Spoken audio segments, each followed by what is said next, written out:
Olá pessoal, tudo bem? Quem fala é o Thiago. Vamos resolver uma questão aqui da Banca Vunesp, uma questão que houve uma cobrança aí de uma, um assunto muito recorrente, né, em direito administrativo, e a Banca Vunesp adora, né, que é responsabilidade objetiva, a parte também dos requisitos, né, do ato discricionário, né, do ato administrativo em si. E aqui sempre a Banca Vunesp tenta dar uma ludibriada no candidato, né? Naqueles enunciados truncados e até meio confusos, né? Então você precisa saber, né, fazer essa síntese, né? E saber interpretar o enunciado para não cair numa casca de banana aí da banca, né? Então eu vou ler aqui o enunciado da questão, a gente vai passar pelas alternativas aqui e vamos responder rapidamente essa questão fazendo um bate-bola aí de direito administrativo, fazendo uma revisãozinha rápida desse assunto aqui, tá? É assim, o parlamentar pretende ingressar com ação indenizatória para condenar servidor público municipal, alegando que seu ato discricionário, negativo a determinado pleito administrativo, havia ocorrido por perseguição política partidária, considerando a situação apresentada, o parlamentar. Vamos contextualizar isso aqui, né, pessoal? Imagine que um parlamentar foi pleitear alguma coisa junto à administração pública, tá? E teve seu pleito negado pelo servidor público, né, pelo servidor público municipal, e o parlamentar desconfia, ou talvez até tenha provas, né, de que foi por conta de perseguição política partidária, né? Então, aí a alternativa traz aí que foi um ato discricionário, né? Aí o candidato vai perguntar, né? Será que ele não poderia negar, já que é discricionário? Não, pessoal. Que vê a situação que não traz nenhuma complicação, é só entender. O ato discricionário ele tem os mesmos requisitos do ato administrativo. A gente tem lá competência, finalidade, forma, motivo, objeto. Quanto motivo e objeto, eles são requisitos discricionários, né? Por excelência. A gente vê um certo ato vinculado, a gente vê características vinculadas nos outros requisitos. Então, mesmo sendo, por exemplo, um ato discricionário, que, por exemplo, fira a legalidade ou fira, por exemplo, a finalidade pública, ele vai estar eivado de vícios, né? Que passíveis aí, são passíveis de ataque, né? Por uma ação judicial até o judiciário rever esse ato discricionário, né?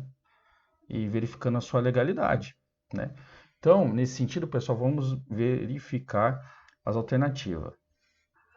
A alternativa A deve ingressar com ação indenizatória contra o servidor público, de modo que o município não tem relação no feito.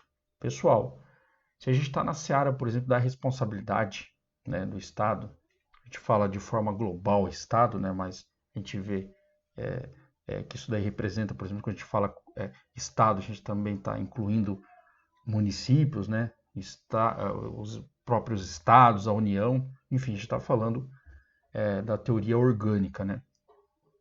Nesse caso, a ação indenizatória contra o servidor público, né, se for, nesse caso aqui, houve um ato administrativo, houve um nexo causal, né, entre esse ato administrativo e o dano, né, a gente vê que houve a responsabilidade objetiva. E no âmbito da responsabilidade objetiva, eu não vou ingressar contra o servidor, eu ingresso contra o próprio Estado, nesse caso o município, né? Que se verificar depois que houve, né, a responsabilidade mesmo do próprio servidor, ele vai entrar com uma ação regressiva. Isso daí é o entendimento mesmo da própria Constituição. A gente lê o artigo 37, que você vai revisar também aí, você vai ver que é dessa forma. Então, não tem nada a ver, né, eu ingressar diretamente contra o servidor, sendo, por exemplo, ali uma responsabilidade objetiva. Então, a alternativa A já cai por terra. Já B, pode ingressar com ação indenizatória em face do município, que é responsável objetivamente pela conduta de seus agentes, comprovando-se a conduta dano e nexo causal. Perfeito, né? se amoldando aí a responsabilidade objetiva. Então, a alternativa B é a nossa alternativa aí, boazinha, né? Correta. Alternativa C. Não possui fundamentos para ingressar com ação indenizatória para questões político-partidárias em face do servidor público. Não foi, a sua essência não foi política partidária, foi um ato administrativo ali que foi negado, né, o seu pleito. Então, houve um vício de finalidade, né, que, no caso, mesmo sendo um ato discricionário, a finalidade, por exemplo, de uma negativa, né, ela precisa se amoldar à lei também, né?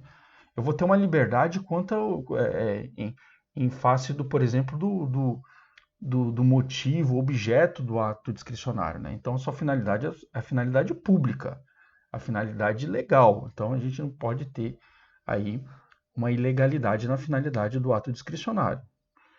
Então, não é a nossa alternativa C, porque a B eu já verifiquei que é a alternativa correta, e a C tem essa questão aqui que a banca tenta te enganar. Alternativa D. Não possui fundamentos para ingressar com ação indenizatória fundada na responsabilidade objetiva, mas somente ação de nulidade para questionar o ato discricionário. Não, pessoal. Ele não vai atacar especificamente o ato discricionário. Houve um dano gerado pelo ato administrativo, né? Então, a gente está no âmbito aí da responsabilidade objetiva, ok?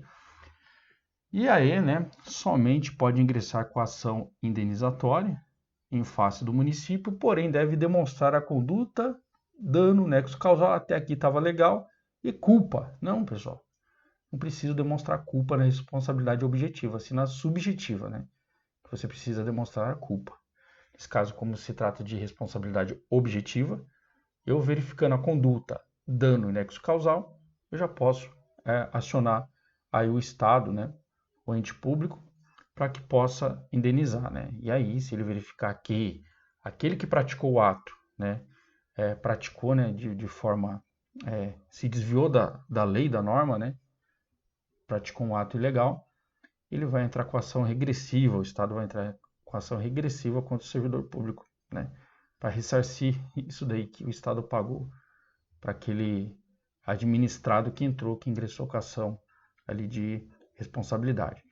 Nesse caso, pelo presidente da Casa Legislativa, que pertence ao parlamentar, não tem nada a ver. Então, isso aqui foi só mesmo para tentar fazer com que o candidato, né, caísse aí nessa falácia, né? Então, a gente vê que o assunto é responsabilidade objetiva. Para revisar, você vai revisar o artigo 37 da Constituição e fazer muitas questões, tá certo? Em breve traremos outros pontos aqui dessa matéria, que é uma matéria agradável. Só basta você entender o mecanismo dela, mas você vai conseguir sair muito bem na sua prova. Um forte abraço e até mais.